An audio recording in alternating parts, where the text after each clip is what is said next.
Hey, welcome back.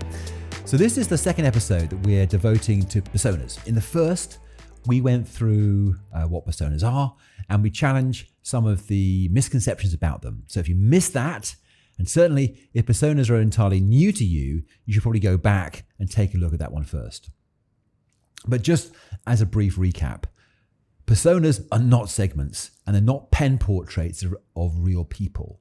They're also not made up, but based on deep research and skilled storytelling to inspire and help evaluate service and experience solutions.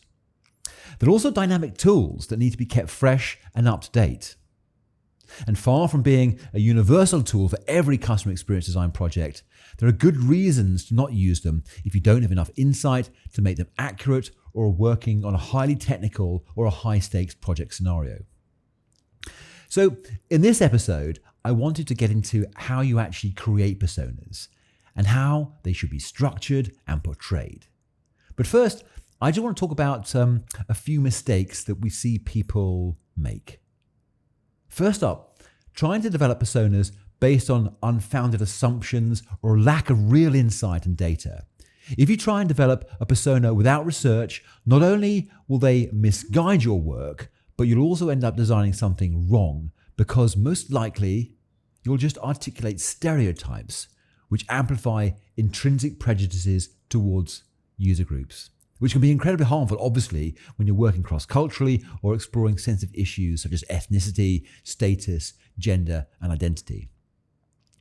The other thing we've seen in terms of trying to develop personas is basing them on people you know or people like you, which obviously are full of flawed and untested assumptions and are frankly half made up on the spot.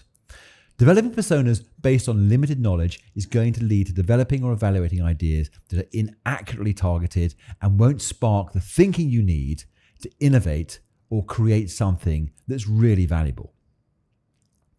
The next mistake is about ignoring negative personas. Now, this point is more nuanced than it first seems. Generally speaking, personas are often regarded as buyer personas, a user group with a positive disposition towards what you're ultimately hoping to supply.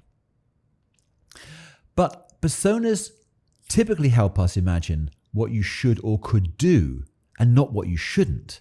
And this is where negative personas can help. A negative persona is essentially the flip side of a buyer persona, representing a user group that isn't a good match for your product or service. And by identifying these negative personas, you can be sure to steer your thinking clear from things that will attract engagement from the people you aren't interested in. No, don't get me wrong. You may want to target those people who are seemingly not interested because you can flip them into buyers, and that's great. But steering clear of people you genuinely don't want means you won't waste effort or resources by mistakenly engaging with them as a potential buyer. It'll sharpen up the features you're proposing, keep your data clean, and improve the quality of your sales leads. I guess simply put, knowing what users do want enhances your design, but understanding what they don't want takes it to an entirely new level. The two other mistakes are about a lack of collaboration and also skipping validation. When teams don't collaborate in creating personas, it can often lead to the scope of the persona or the insight and the data being used to create them being too narrow. It can also mean that multiple personas get developed because other teams develop their own for different reasons, which can lead to confusion and misaligned strategies. It can also lead to misaligned experiences, right? Because we're all kind of, developing things for different reasons. And this can really screw up communications and make sure that ultimately the experience that customers have isn't joined up at the end of the day. The last point, skipping validation, carries the obvious risks of failing to find out that the hypothesis and the assumptions you've used to develop the personas were wrong, or that the insight, data, or trends are waning or out of date, all of which can lead to extremely costly mistakes further down the line. Okay, so enough about mistakes. How do you actually create a persona? Well, the first step is to create a hypothesis, which is basically setting out what you know and don't know about your customers. Creating a hypothesis really speeds things up because it narrows down the scope of the work you need to do by setting out some parameters for your personas, such as things you may be interested in, like their values, their attitudes, their interests, capabilities, or lifestyle choices. You should also be looking to understand the jobs that they need to do that your product or service will ultimately help them with. Or you want to understand what their pain points are with the current experiences they're having, or the things that are really going to add value to them. These things are called gains. So we have pains, gains, things they hate, things they love. We want to understand all of those. You'll also want to set out and draft a set of common attributes that you want to compare and contrast between the personas. These may be things like their price sensitivity, low to high, whether they prefer to self-serve or be served themselves, their digital capabilities, or how knowledgeable they are about the subject area you're designing a solution towards. There isn't a universal set of attributes, so you'll need to reflect and decide on what's best for the project. You'll also want to begin to set out a wireframe for what your initial output will be. How will the report, poster, or slide be laid out? What are the sections and the headings? What's important to show? By the way, if you follow the link in the description on this podcast, you'll find some examples that we've shared with you that help bring things to life. As soon as you have something sketched up, share it with other stakeholders. Collaborating makes everything better. Two people can have more than fun. So share what you've got because it'll fill in the gaps in your knowledge, build your confidence, create momentum. It'll also help you to avoid doing things that are unnecessary, and it'll link you into complementary initiatives that you can learn from and nurture those all-important cross-functional ways of working which you're going to need to rely on in the future. The next step is to test your hypothesis. If you built your personas off of existing research that was done perhaps more than 6 months ago or was done for a different purpose, you need to be much more diligent here. You test your hypothesis through more research. You run some surveys, you conduct interviews, you cross-check with much more recent and relevant data. What you're trying to do is test whether the personas are right. Were your assumptions correct? Are the attributes you're using to compare and contrast them the right ones? And if they're not, what do you add or what do you take away?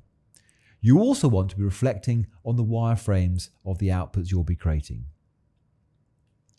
It's great to give the personas a descriptive title like the Experience Maximizer or the Eco-Conscious Traveler as a shorthand really for defining what ideas each of them represent. But also add a real name so they're easy to refer to. Sometimes you can use alliteration or rhyme to make them easier, so you might have Luxury Linda or Schoolboy Saeed. A great thing to add as well is an imaginary quote or an anecdote as a call-out to just humanize them a bit. Now, it's really important to visualize the personas for two reasons. Firstly, it helps people remember the content more easily. And secondly, the novelty increases people's intrigue and likelihood for them to actually use personas. You can use photos, illustrations, or any other form of visualization that brings them to life. You need the personas to be really easy to refer to and work with. So spend a bit of time designing how they look, bearing in mind how they'll be used, which I'm going to talk to in the next episode. A simple way of laying things out is to imagine, if you will, a landscape page that you've divided into 3 columns. In the first, put the name and a descriptive title, add the photos, the call-outs, and a high-level description of the persona. In the middle column, set out some demographic detail and a more descriptive set of stuff and talk about the conceptual elements. Things like their jobs to be done, pains, gains. And the last column, set out the attributes. Now, we often show these as sliders, so they remain very, very visual and very easy to compare and contrast. And then, with all that done, you'll have a set of personas that you can work with.